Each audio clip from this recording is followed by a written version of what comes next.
Assalamualaikum warahmatullahi wabarakatuh. Perkenalkan nama saya Al-Hafiz Nabil Hakim dengan NIM 25338006 dari Prodi Teknik Mesin, Teknik Mesin. Saya diberikan tugas dari Pak Nafrion. Carilah poin-poin penting dan pendapat menurut saya tentang teori kewarganegaraan kontemporer. Daripada banyak kata-kata pembukaan, saya akan langsung ke poin-poin yang terdapat dalam video ya. Dalam video tersebut membahas perkembangan teori kewarganegaraan kontemporer yang mencoba menjawab pertanyaan pernyataan tentang bagaimana menjadi warga negara di dunia modern yang semakin plural, digital dan global. Terdapat tiga pendekatan utama yang saling berdialog dan saling mengkritik, yaitu liberal, republikan, dan komunitarian, serta relevansinya dengan nilai-nilai Pancasila di Indonesia. Yang pertama, kewarganegaraan liberal, yaitu berangkat dari gagasan bahwa setiap individu memiliki hak alami sejak lahir. Yang kedua, tokoh pentingnya yaitu John Locke dan John Stuart Mill. Yang ketiga, negara berfungsi untuk melindungi kebebasan individu, bukan mengatur kehidupan pribadi. Yang keempat, warga negara dipandang sebagai pemegang hak seperti kebebasan berpendapat, beragama, dan berkeyakinan. Yang kelima, kritik utama yaitu selalu menekankan kebebasan individu sehingga kewajiban sosial terabaikan, menyebabkan kelemahannya di solidaritas dan munculnya otomisasi masyarakat. Yang keenam, dalam konteks Indonesia, liberalisme penting untuk melindungi hak minoritas, tetapi sering berbenturan dengan nilai harmoni sosial Pancasila.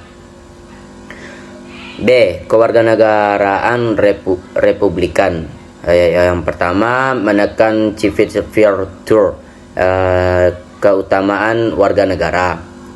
Yang kedua, tokoh pentingnya yaitu Aristoteles, Hannah Arendt, dan Philip Pettit.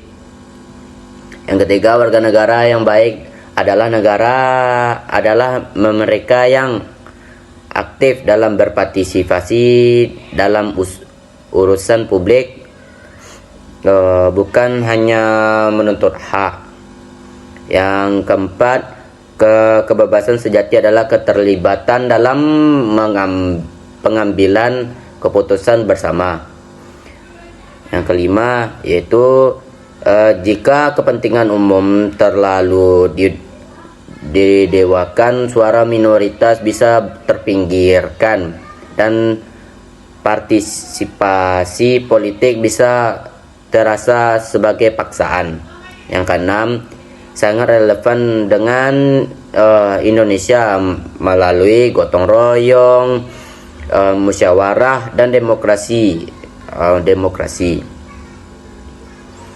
Yang C yaitu kewarganegaraan komunitarian. Yang pertama, munculnya sebagai kritik terhadap liberal dan republikan.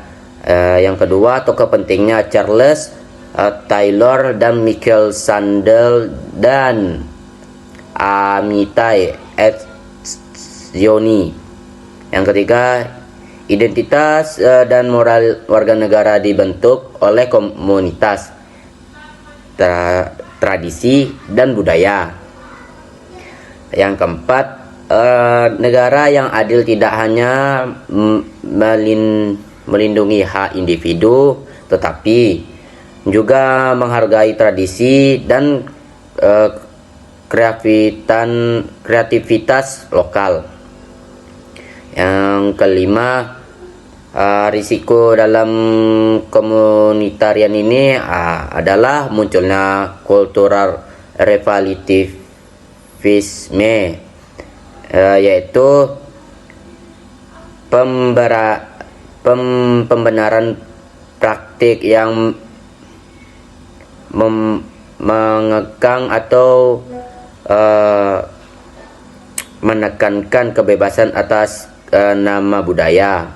Yang keenam, dalam konteks Indonesia, komunitas riatarianisme ini relevan dengan Bhinneka Tunggal Ika.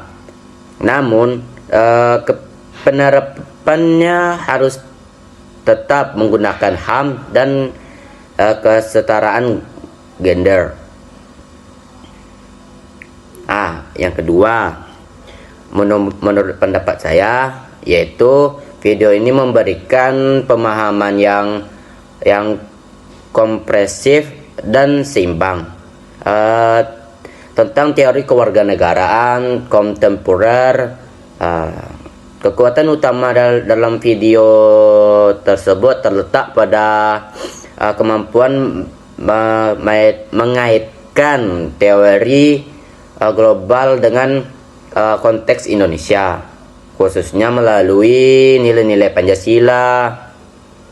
Hal ini membuat materi tidak hanya bersifat teoritis, tetapi juga relevan secara praktis.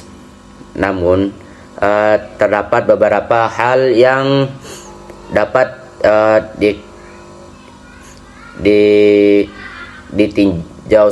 ditinjau selanjutnya.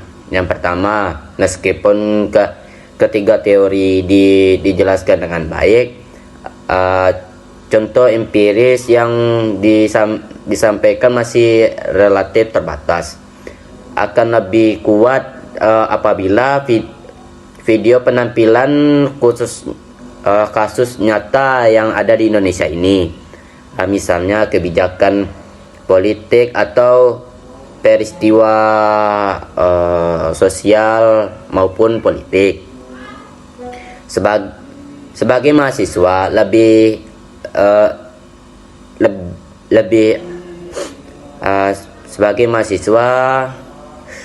harus lebih mudah memahami penerapannya. Yang kedua, tantangan kewarganegaraan di era digital belum dibahas secara mendalam. Padahal isu seperti partisipasi politik di media sosial, kemudian hoaks dan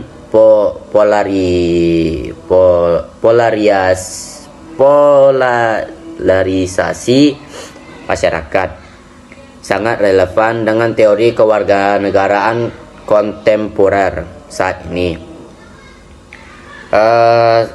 Secara keseluruhan, saya sepakat dengan kesimpulan video bahwa tidak ada satu teori pun yang paling benar secara mutlak. Liberalisme, republikanisme, dan komunitarianisme memiliki kelebihan dan kelemahan masing-masing. Dalam konteks Indonesia, lalu Pancasila menjalan tengah yang mampu menyeimbangkan kebebasan, tanggung jawab, dan kebersamaan. Yang ketiga, kesimpulan. Dapat disimpulkan dalam video ini menegaskan bahwa Memahami teori kewarganegaraan kontemporer bukan hanya untuk kepentingan akademik, tetapi juga sebagai refleksi moral dalam membangun warga negara yang menghormati hak individu, aktif berpartisipasi dalam kehidupan publik, serta menjunjung nilai kebersamaan dan kemanusiaan. Dengan melandaskan Pancasila, kewarganegaraan Indonesia diharapkan mampu menjawab tantangan global tanpa kehilangan jati diri bangsa. Sekian dari saya. Kalau ada kata-kata yang salah, tolong maafkan, karena saya manusia juga, banyak kesalahan. Maka dari itu tolong maafkan. Sekian dari saya. Assalamualaikum warahmatullahi wabarakatuh.